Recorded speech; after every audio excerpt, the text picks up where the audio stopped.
I see Singaporeans as very hardworking people. There is no leisure time as such. Saturday, Sunday is off there as well.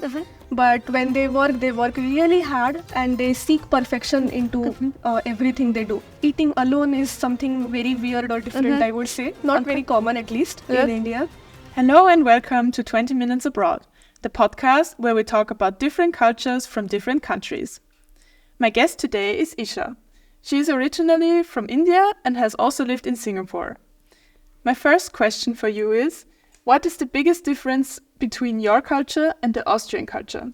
There is a huge difference between the Indian culture and Austrian culture, and there is a lot of newness for an Indian person moving in Austria.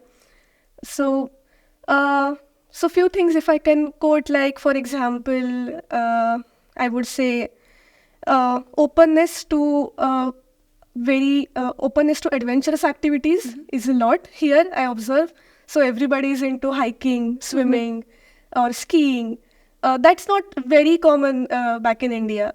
And then if I give another example, it's like openness to alcohol. So for example, when I see a variety of alcohol in a supermarket, that's something very different for me. In India, that's not the case. Yeah. There are separate shops for alcohol, but not in the supermarket. So yeah, things like that are like very different. And I would also say India is a bit loud and noisy. But here, even if a lot of people are there in the surrounding, the noise or the loudness is low. So yeah, it's more peaceful or quiet here, I would say. Yeah, it's interesting. Yeah. Okay, then the second question, you can pick yourself. Okay. So we have a few cards here with different numbers on them. So you can just pick one. Is any of it? Okay. Well, yes.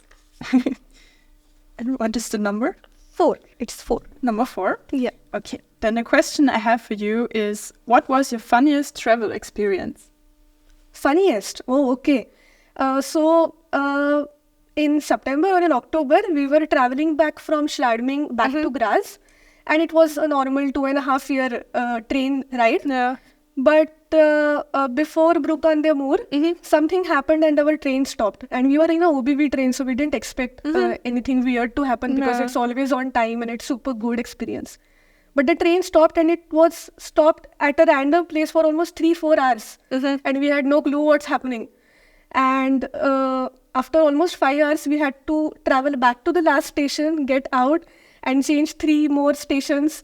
And then we got to know that somebody tried to do suicide in front of the train. Oh God. Huh? Yeah, so we were supposed to reach Graz at 4 o'clock, but we reached at around 10 o'clock in the night. Wow. But a gentleman came to us and my parents were also here at that time. And he was also a co-founder on the train. But he apologized to us and said, you are coming from India and you are still having this kind of experience in our country. And this is really not a usual thing. And he made such a nice small talk there. It was a really different and a nice experience. Yeah. Yeah, as long as you don't have any plans for the day, it's not that bad. Yeah. I mean, it's a bit. Yes, it came as a surprise. Yeah. Because that never happens actually here. Yeah, true. Yeah. Okay, thank you for your first 2 answers. And then let's start in the first topic area. And I would like to talk a bit more about your life in Singapore.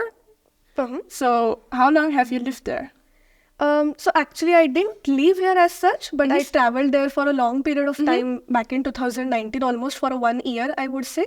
I was working there on a project in a corporate company. So that is why I was spending time in Singapore. Okay, nice. Yeah. And how was your experience in Singapore in the working life? It was very professional and I see Singaporeans as very hardworking people. There is no leisure time as such. Saturday, Sunday is off there as well. But when they work really hard and they seek perfection into everything they do. So I was working for a big corporate company, but the employees who were working there always considered even the smallest task as something of their own task. So there was no feeling that I'm working for a company. Yeah. It was a feeling that they're working for themselves and just trying to make everything more perfect. So it was a really impressive experience. It was hectic also, But it was nice to see that dedication. It was very motivating, I would say. Yes, really? Okay. Yeah. That's really nice. So you came from India and then you worked in Singapore, right? Yes. So was it difficult for you to like adapt to the Singaporean working life? I won't say difficult because we were anyways remotely working with the same people. I mean, I was having conversations with them on on online meetings from India, so I kind of knew those people. But they were also very supportive and kind, and they made sure that we feel comfortable in that environment. And the language of speaking was English. They were also comfortable in English, so that made it a little easier, I would say. Yes. Okay. So I can imagine it's a bit hard to like get into an environment where there's a lot of pressure. Yeah. How is it like in India? Did you have the same amount of pressure there as well, or is it a bit more casual there? About India, I would say it is lesser than Singapore, but it is more as compared to Austria. Yeah, it's something in between these two countries, I would say. Okay. Yeah. And how is the social life of work? Because you said they're really competitive in Singapore. Yeah. Is it normal for the people to go out with their coworkers after working hours, or is it just strictly business there? Something in between, I would say. Yeah. So if people are working with each other from a long time, I have seen friendships as well there, not just strictly professional relationships. But if it's not a very long time of meeting that person, then not. Okay. Yeah, but it was a friendly atmosphere in the office, at least in Singapore. That's important. Friendliness is, I think, the most important thing. Especially when you spend so many long hours in office. Yeah, right. Yeah, we used to be in office almost until 10 p.m. and 11 p.m. Wow, and that was common. Oh, that's really late. Like, I can't imagine doing that in Austria. Yes, exactly. So it's different. Then let's get a bit more into the Indian culture and Singaporean culture. And are there many differences between Indian culture and Singaporean culture to start with? Again, I spent a lot of time with Singaporeans, but it was more limited to office and not very personal. But few things which I found very common between Singaporeans and Indians is the family structure. So there also the entire family stays together. So there is not a concept of moving out of the house when you turn 16 or 18. They still stay together even after getting married, which is common in India as well. Yeah. And I found that thing culturally common between Singapore and India. But other than that, not very common. The lifestyle is quite different. The culture is quite different between Singapore and India as well. Yeah. Do you have one specific, really big difference or some examples on what the big differences are? Yeah, so food-wise, I would say, for example, in India, it is common that we take home-cooked tiffin box to the office and we eat lunch from the tiffin box, which is brought from home. And it is home-cooked meal. And that concept was not there at all in Singapore, and that came as a surprise to me. So if I had a huge office space, the first 2 floors of that entire office space is filled up only with small restaurants. And everybody eats the lunch in those restaurants. Okay. Yeah, so this thing was very new for me because that concept is not there in India. Yeah. We usually always take tiffin to the office. But in Singapore, everybody used to eat out almost all of their meals. Yeah, so that is something which I found very interesting back then. Yeah, that is really interesting because I think in Austria it's also more common to take food from your home to your workplace. Right. And how's the economy? How are the prices in Singapore? Are you able to afford to eat out all the time? Yes, because everybody eats out. So the demand is really high probably, and that's why the food is much affordable compared to Austria. The prices are not that high. Okay, interesting. Yeah. Even the kitchens are very small in Singapore, like very tiny kitchens, because I think the concept of cooking at home, like elaborate meals at home, is not prevalent. That's why the kitchens are very small and the habit of eating out is more common. Yeah. Okay, I understand. That's really, that's a big difference. I think that's not like that in a lot of countries. Then between our 2 topic areas, we play a little game with each other. Okay. So we have 2 boards next to us and we get 3 questions and guessing. It's a guessing game, so you have to guess the answer and write it on the other side of the board. Okay. And then I count to 3 and we show it to the camera. And whose answer is closest to the real answer gets a point. And it's best out of 3. So if you got 2 points, you win. Okay. Yeah. All the best. To you too. And there's some chocolate there as well. Thank you. How many properties in India are inscribed on the World Heritage List? Oh, that's It's a hard question. yeah. General knowledge. I'm just guessing, doing a wild guess. Yeah, same. That makes the game so funny. I have no idea. Are you ready? Yes. 1, 2, 3. So you guessed around 50, and I guessed around 2000. 42 properties. 42. Whoa, Whoa. you were really close. Yeah. That's nice. The point goes to you. The Danube is one of the longest rivers in Europe. What is its maximum depth? Depth. Oh, this is a really general knowledge class. I could have told you where it ended.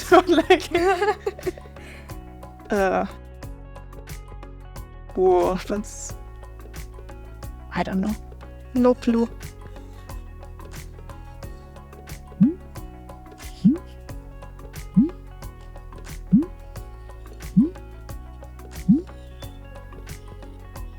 This could be really wrong answer. Okay, 1, 2, 3. Okay, so you guessed 800 meters? Yeah. I guessed 20. I don't know. 90 meters. Oh, 90 meters. Oh wow. I think I Okay, well, so written I'm down sea closer. level depth. Yeah, but it's really, really hard to guess. I Yeah. don't know how deep a river could be. So you win, right? Yeah. So now it's the question that decides. Yeah. In what year was the first version of the Austrian Sachertorte first served? Wild guess.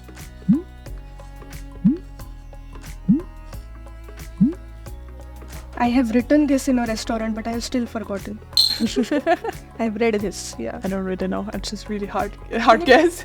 Yep. 1, 2, 3. So you guessed 1850. I guessed 1818. So we're pretty close. Yeah. In 1832. Ooh, Whoa. that early. So you win. Yeah. We can put our boards back, and you get a little prize. Oh. You have to catch it.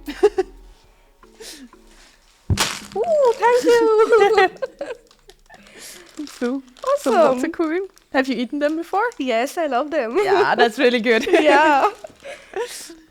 So, speaking of food, let's start into our next topic area, and let's talk a bit about the different cuisines in the different countries. So, would you say that India and Singapore have a lot of differences in their cuisine, or are there a lot of similarities? I would say a lot of differences because Singaporean food is mostly seafood based. Similarities that there are also many spices in Singaporean food, but the base is very different. It's mostly seafood and different stuff. It's very different from India. Yeah. Okay. Did you have any favorite foods when you were in Singapore? Not really, because I'm a vegetarian and I Okay. could try very Okay. less things in Singapore, and the flavor is also very different. There is a lot of oyster sauce and fish sauce in most of the dishes. I could be wrong about it, but the flavor is very different. So no, I wouldn't quote any dish Okay. to say. So you were pretty happy when you got back to India then, or? Yeah, kind of. But we get a variety of Indian food in Singapore. So okay. yeah, we were not hungry. That's good at least. Yeah. Didn't have to suffer. Exactly. And Singapore is also a multicultural country. Yeah. Do you feel that in the daily life and also in the cuisine? In the cuisine, I would say yes. Nothing as such in daily life. But again, as I said, the variety of options available in Singapore are a lot. So for example, even Indian food options, a lot of Indian food variety options are available there in Singapore. Or even other food like Mexican food or Italian food. So all these kind of varieties available there. So that could be one reason, because it's multicultural. Yeah, so that also made life a little bit easier there. Yeah, I can imagine. You can try different cuisines. Would you say there are many differences between like times, like the times where you eat, or food choices? We talked about food choices, but eating together or more like eating alone and stuff like that? Compared to Austria? Yeah, compared to Austria and also compared to India and Singapore. In India, the meals are very, very elaborate meals. So the cooking time is really long, and we mostly rely heavily upon home cooked food. So that's one thing which might be different. Again, the concept of eating together is very common in India. At least the dinner is usually eaten together with the family. And in office also, we eat tiffin together with our colleagues. So eating alone is something very weird or different, I would say. Not very common, at least, in India. These are, I know better about India, so I can quote those things. Yeah. And how was it for you to adapt to the Austrian food culture? So it's very difficult for me, again, being a vegetarian, because Austrian food is heavily meat-based. So, but the thing is, everything is available easily in the market. So I can bring everything home and cook food, Indian food at home itself. So that way, it's not very difficult. And the food options available here are also quite nice now. I think there is a lot of vegan food options as well available now. So that is also nice and easier to adopt to for me. Yeah. And is it possible for you to get authentic food here as well, like authentic Indian food? Yes, we get Indian food, but authentic, I don't know. So the food diversity in India is huge. So every state has a very different cuisine available in India. And the Indian food which we get here is mostly North Indian food. And not any other state's food is available as such. So the one which we get is nice, but I will not say authentic. It's little different. Yeah. And do you have any meal that you miss most when you're in Austria? Meal, I'll say a dish which I miss the most. It's a street food in India. It's called as pani puri. We usually eat it in the evenings, and it's a snack kind of dish. Those are like fried hollow balls, and there is a potato and onion filling inside it, and then they put water inside it, water like tamarind, mint flavored water. So it's very flavorful, and it's very easily and commonly available everywhere in India as a street food. So we were used to having it almost twice or thrice a week, and that thing is not available here at all. So I miss it a lot. That's true. Yeah. So, and street food is a big part of the Indian culture, right? Yes, that's true. Is it like normal for the people in India to go eat street food regularly? Yes, in most part of India. It's very difficult to generalize sometimes about India because life could be very different in one particular city and in other city or a village. Life could be very different in a city and village, to say.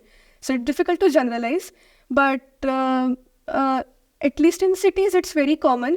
And few years back in the earlier days, it was said that the street food is not very hygienic or it's not very clean, things like that. But that thing has also changed a lot now.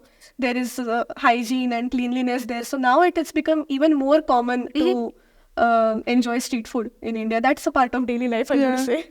So you would say as a traveler, like as a foreigner, it would be safe to go out and eat the street food? Not at every place, I would say, but you will be able to gauge that, okay, there is street food and it is clean. So nowadays it would be easy for a foreigner also to figure that out where he can eat street food safely. Okay, good. Yeah. That's a good improvement then. Yes. Thank you, Isha, for your time. Thank you for being here today. It was really nice to talk to you. Before we wrap up the interview, we have a little sticker for you that you can place on the suitcase behind you. Oh. So every one of our guests gets a little sticker. Wow, that's nice. It's interesting. And thank you so much to you as well, Miriam. I really enjoyed talking to you. I'm happy. So yeah, right behind you there's a suitcase, and then you can put the sticker on it somewhere where you feel comfortable. Okay. I have to remove. Yeah.